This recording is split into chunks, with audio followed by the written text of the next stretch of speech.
Okay, let me get up on this.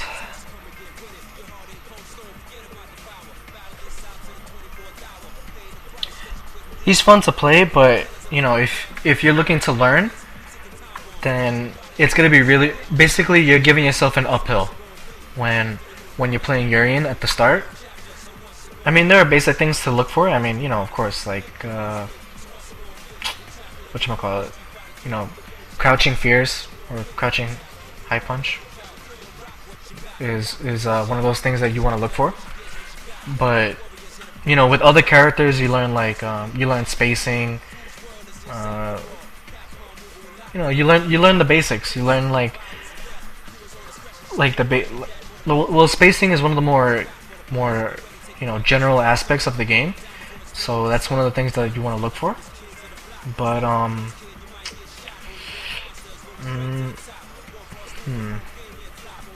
not only that, but it's like when you watch a video. In terms of watching a video, it's really you find a lot of Uriens that tend to like do crazy combos that you haven't even learned yet. So it's like, so you know, you're basically learning to run before you can walk. So you don't really want to do that.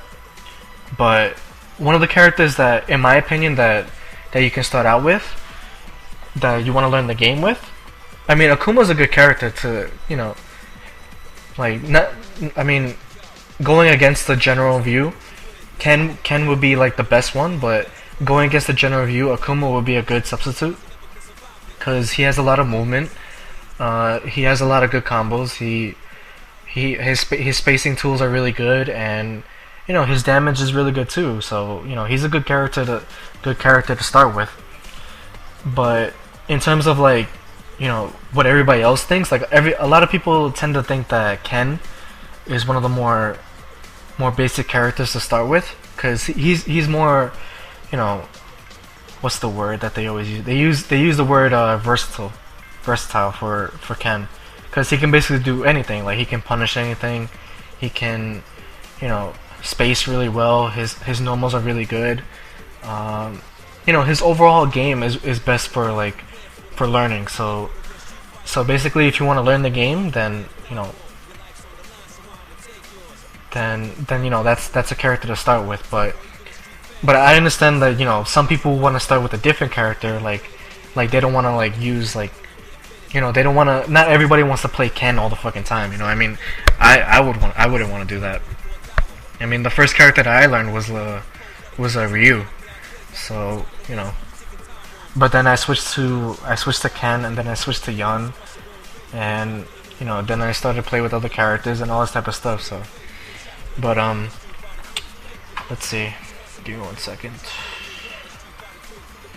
So what I'm gonna do is I'm gonna pull up a video on YouTube, just a basic video, and we're gonna look at one game, and we're gonna see how like without looking at it as a entertainment purpose, you gotta look at it as like, I don't know, look at it as if it was a textbook in school, you know, like that you had to read. So don't just like look at the video and say, oh wow, that was cool. You have to like, at first you can do that, but you know, after a while, just try not to get into that habit. So let's see.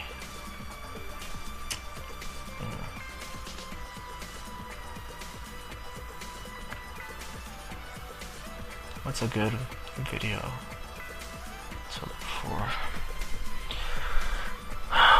the Kuma?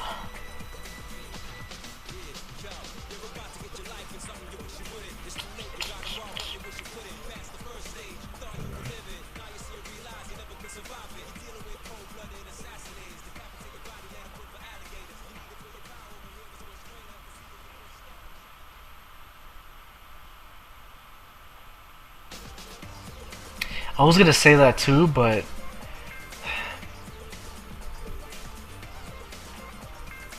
because I mean, if you're just starting to learn, you really have to understand, like, you know, you really have to understand like the language, you know, like you have to understand like what a carry grab is, what a, you know, what certain techniques are, like you really have to understand them. So let's see. Let's go back to, I'm not gonna pick JR, fuck that shit.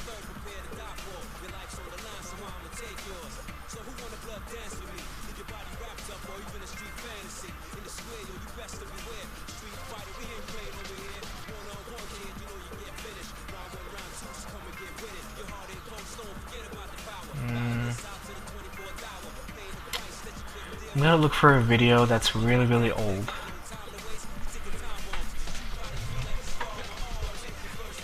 Let's see.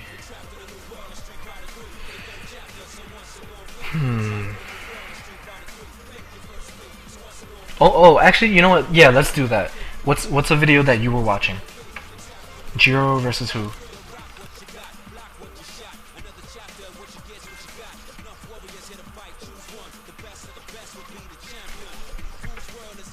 Jiro versus RX.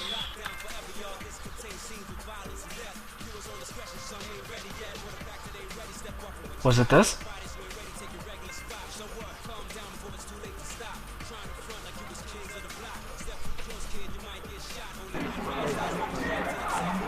Okay.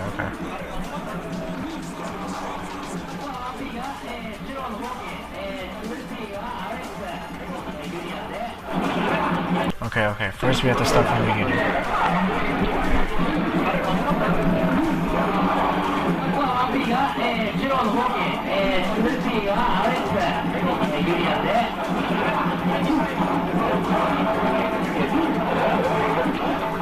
Now, the first thing you have to understand is like Jiro's style.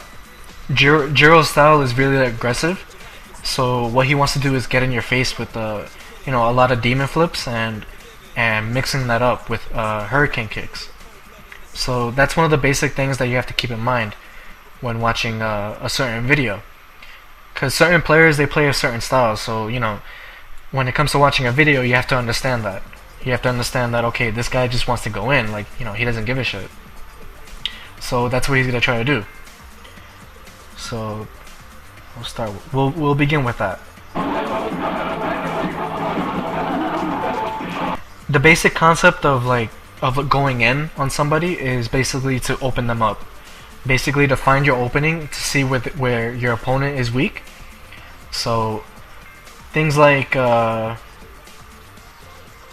certain things like, let's see, like right there, that low short into low forward, or low light kick into low medium kick.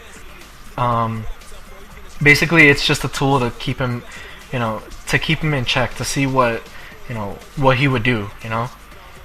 I mean, in the most highest level you may not think about it, but at a basic level, subconsciously he's doing it as a way to keep him in check.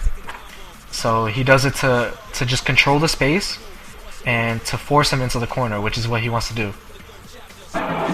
Which is exactly how, right here, which is exactly how he forces him into it. So you'll see that he jumped forward and he threw a fireball so he can be safe. Like safe from a dash in or safe from an anti-air. And from there he just continued his offense and tried to open him up.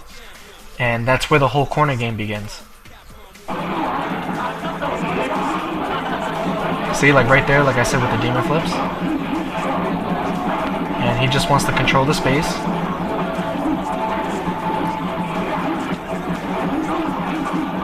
And right there he has his advantage, so he's gonna try to press on it.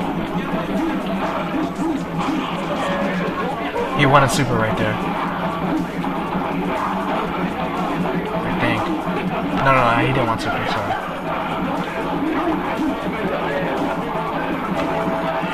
Well, actually, since I'm not sure about that one situation, we'll go back to it.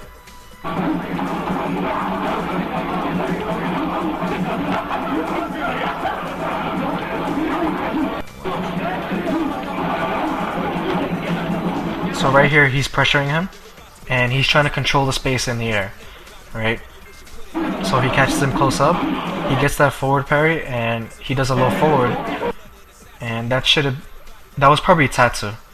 That's probably, because looking at it right now, he did low forward,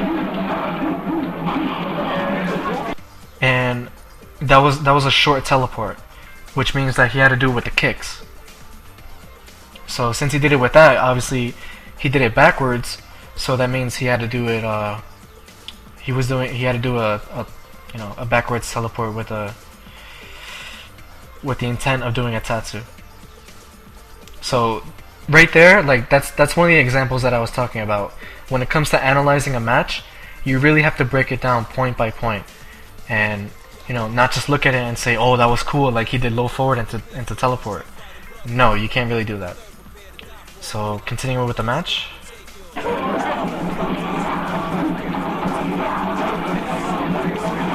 Right now Jiro has a lead, so like I said, he's just going to keep on controlling the space with the jump fireballs and with the low short, low forward.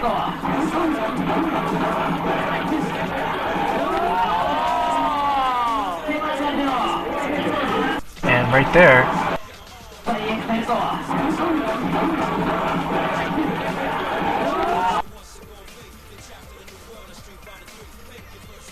yeah, exactly, there you go. That's exactly why.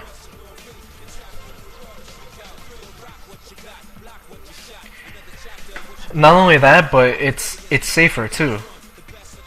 When it comes to doing a low forward Tatsu from a low forward from that distance and from that range, doing an uppercut might be a little risky. So he's just going with the safe bet to go into Tatsu, which he can combo afterwards. So you'll see, right there, Urien is pretty close to the ground, so it's going to be really difficult for him to, connect that low forward if he's not sure. So just to leave out any doubt, he's going to go into Tatsu just to, just to make sure that either Urien is pressured or he gets the combo. But, unfortunately he messes it up and then he teleports.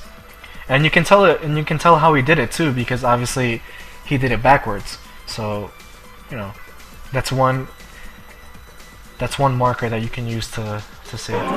Now back to here at the end of the round.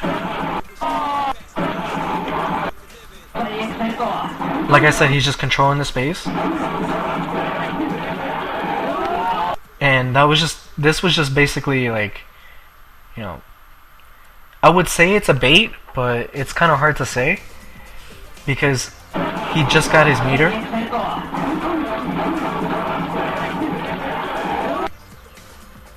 No, actually, he did it as a safety precaution, actually, because if he did it for two purposes, in case he did the headbutt, which he did, or if he did a parry.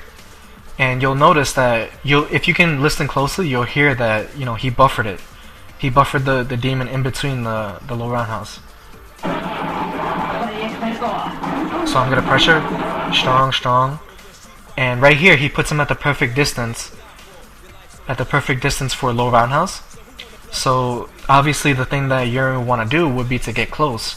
So he's either gonna headbutt or down parry. Now he was gonna roundhouse regardless. So he does it and he just buffers it.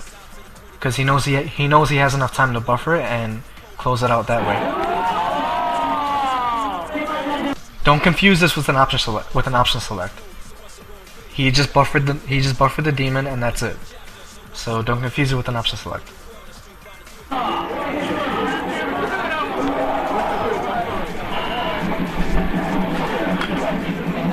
Okay, don't worry about it. Don't worry about what I just said then. That's just like advanced stuff that newer like Street Fighter 4 players tend to like identify with. So don't worry about it. You'll learn about that soon enough, or later on. But anyways, so now with the second round, Jiro has no meter, and Urien has 1 bar. So, well, shut up and listen, please. Anyways. Now, basically, the basic concept would be to continue the matchup, which would be to, like, stay aggressive, get in as close as you can, and, get as much pressure. But with no meter, Jiro has to really be more aggressive to get more meter out of all of the pressure situations. So he's gonna try to control the space, which is basically how you play the matchup. You really want to control the space.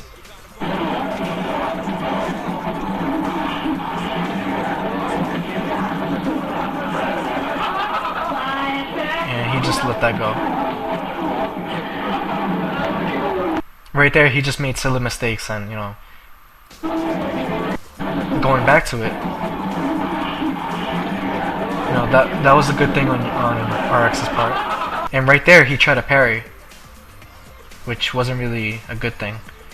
So he got hit with it, and he got pushed into the corner. Max combo for the kill.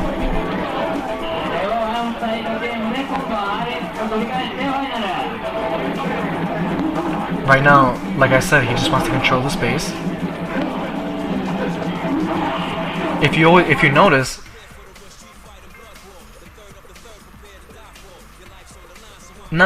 it depends on the situation. Like on a jump in, it either depends. They're either trying to do a move or trying to parry, and they miss. So it's for the most part on this jump in right here. Where is it?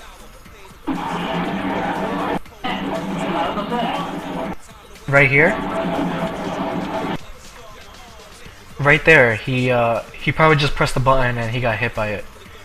And right here, he pressed another button and he got hit again. So most of the time, it's either they press buttons at the wrong time or they just miss a parry altogether. So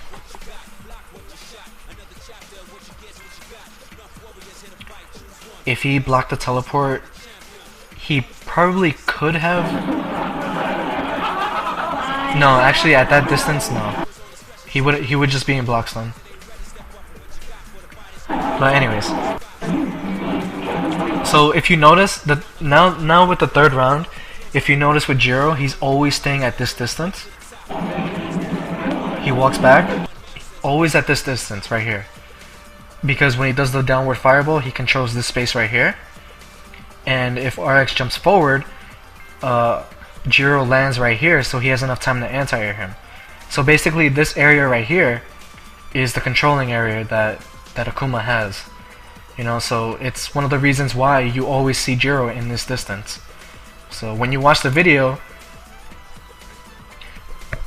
no, he's just he's always aggressive. Like, that's the thing with Jiro, he's always aggressive. So like I said, you have to keep that in mind. But there's a difference between like being defensive and just controlling the space.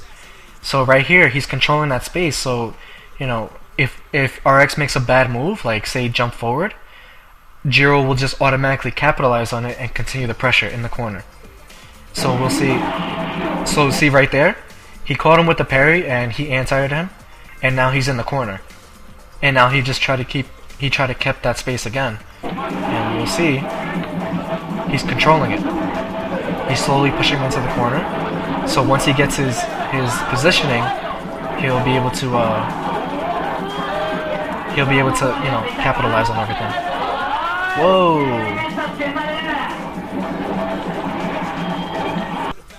Let's go back here. Right here, he just made a bad mistake. See right there? He figured that RX was gonna parry. He was gonna parry this fireball, and that's why he did the short tatsu. Now, if you go back to the second round, you'll notice that he actually did this too, right here, and RX parried both of them. So going back to here,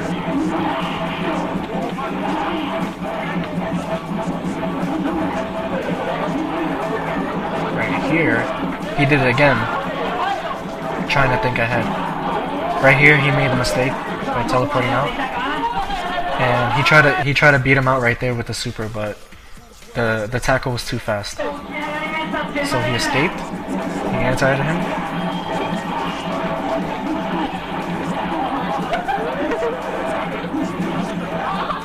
right now he's just going crazy. Like he's just making bad mistakes. And yeah, that's why it cost him the match. So that's the entire breakdown of that match. So as you can see, like there was barely a moment where anybody was like, oh shit, that was crazy. You know? You really have to think of it, you know, that way. So now let's look at this one. Are you ready? Go!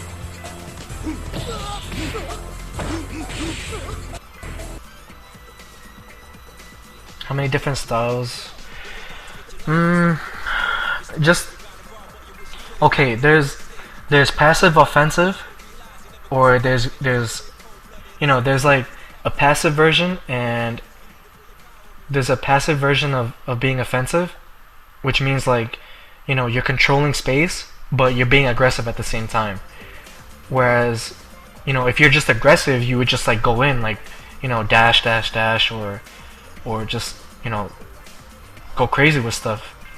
Whereas if you're being defensive, you're just jumping back and you're still controlling the space. But if you're being a turtle, then you're just blocking everything and you're just, you know, not doing anything, you know.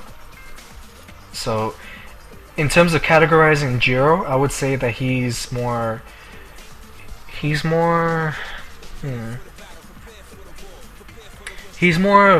of like really aggressive, like an aggressive offensive style, rather than passive aggressive.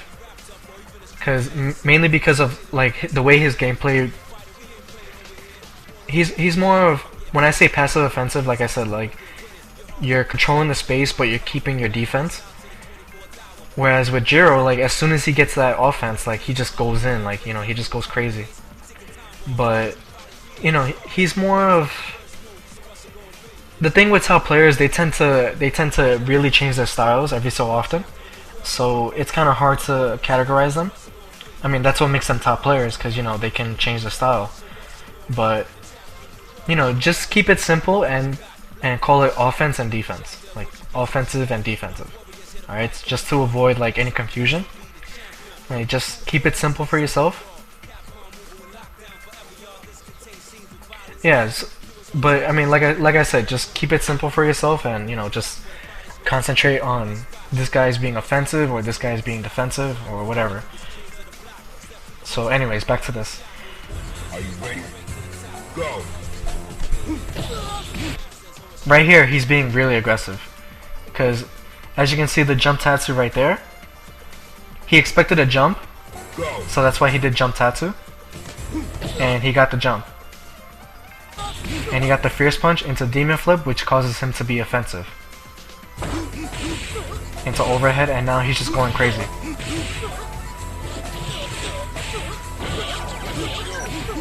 As you can see, once he got the stun, it's just... Because right now, he notices that Sako, he's really being defensive, so he's just gonna capitalize on it and go in. Like, he's not gonna care about anything else. So going back to it, you'll see that he got that demon flip, overhead, fierce punch, traded, overhead. Once that stun bar reaches about this high, the other character is gonna be really scared. So he knows that. He knows that, you know, they're gonna be really defensive. So he goes in and he just presses buttons and he controls it. That low forward into demon flip is a basic chain that everybody does to keep pressure. So he got that, and there you go. Are you ready? Go! See, and there you go, he did it again. He walked back this time to get a full range tatsu, but Sako did a dive kick early. But if he was in the air any longer, he would have got caught with it. So, and see, as you can see, he still doesn't care. He's just gonna go in.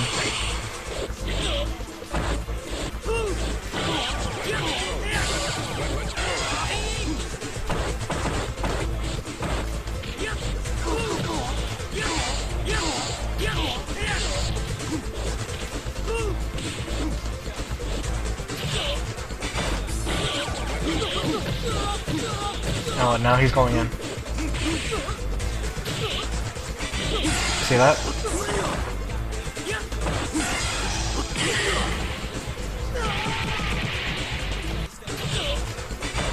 So he's just gonna find his opening.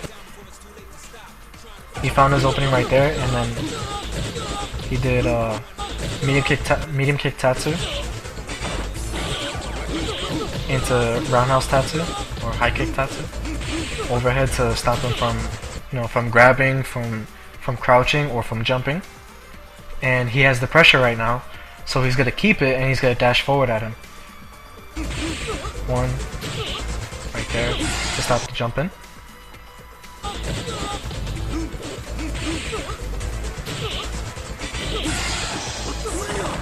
And he tried it, and like I was saying earlier, with the hit confirms, he tried to hit confirm the fireball into the super.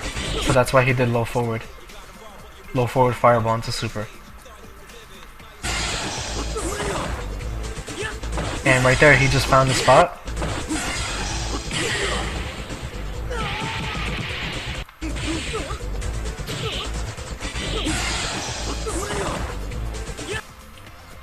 No, in console they fixed it. Like you still, well, I mean, they left it alone, actually, which is a better way to say it. They left it alone. So basically, when Akuma does his overhead, they can't grab him.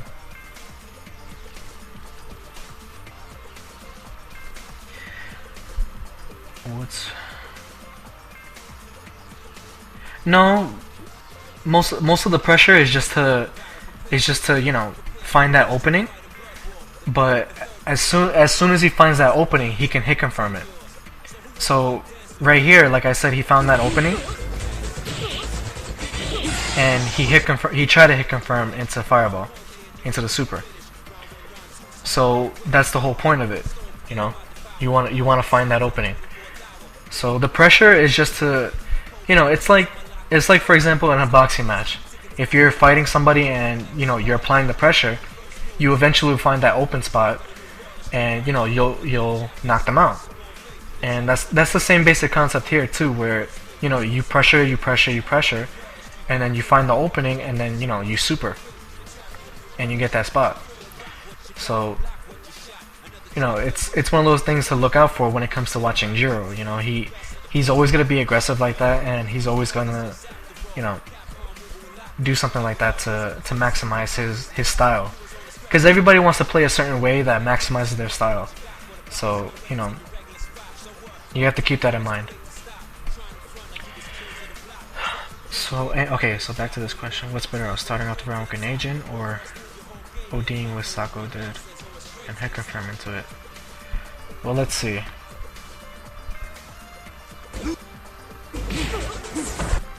Go. If it were me, I personally would have just activated, because if you notice that Jiro is actually walking back too. Are you ready? Go. In the first few seconds, I would have activated, and hence the reason why Jiro is walking back. And he stopped, actually. He walked back, he stopped, and then he's like, okay, he's not gonna activate. So then he just jump tattooed. So that's one of the things to look for.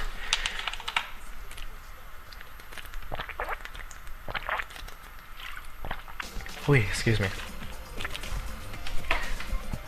Okay. This is fucking Shogo. So, that explanation aside, when it comes to training mode, you would want to, you know, practice certain things like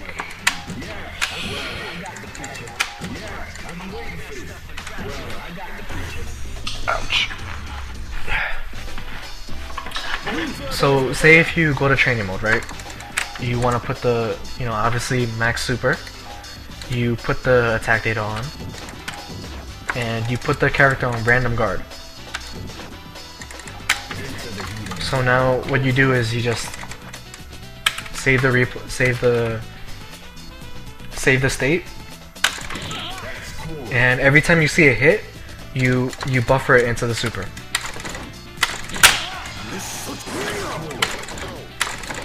Let me get the volume up.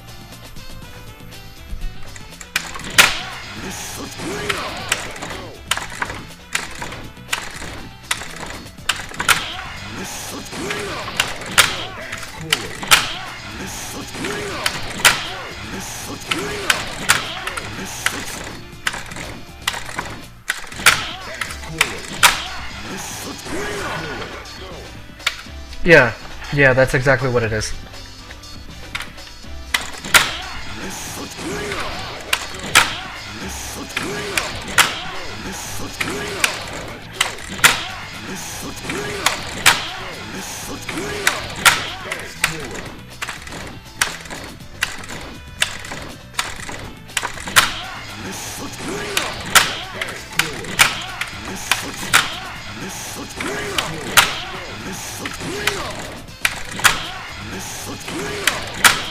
Let me put this.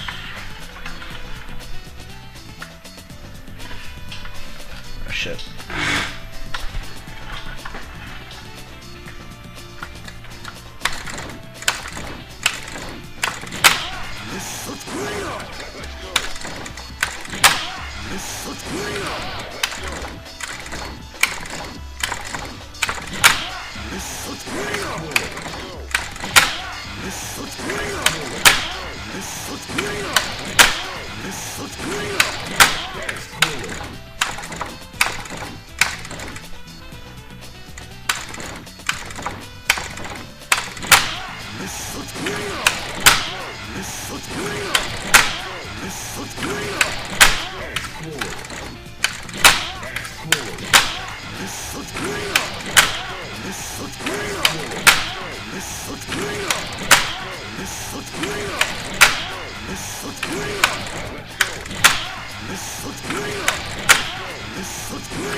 So that's one of the things to do in training mode, like I said before.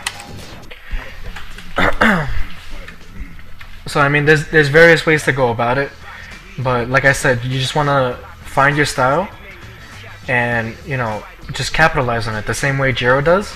Like, he's really aggressive, so you know, he would find a way to you know, to keep, you know, to apply the pressure.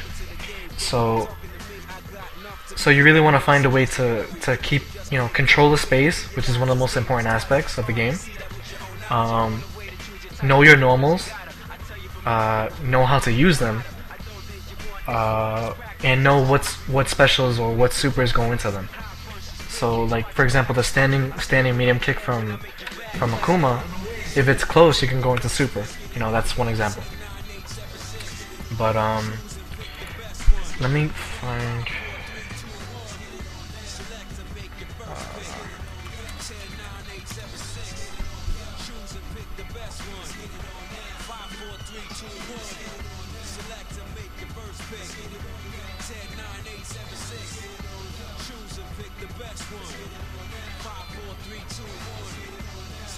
Well, watch how the player that you're watching, watch how he covers the space. So, for example,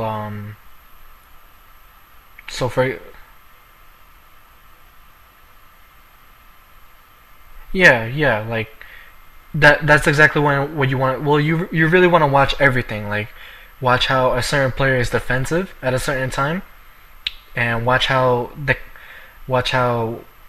player that you're watching, like say if you're watching Jiro, watch how he opens them up.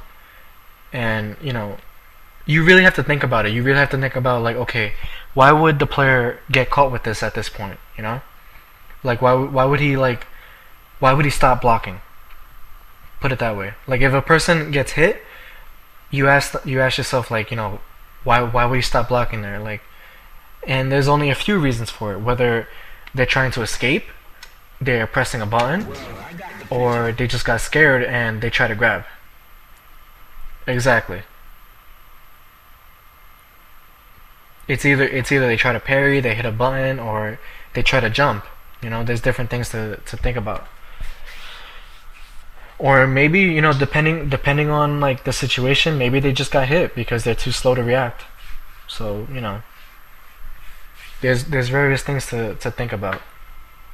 So, you know, you really have to think intuitively about it. But I mean, if all this escapes you by like tomorrow, I'm gonna make a highlight of it so you can rewatch it again and, you know, analyze it again. So basically, that's how you analyze a match video, for all you who are wondering. So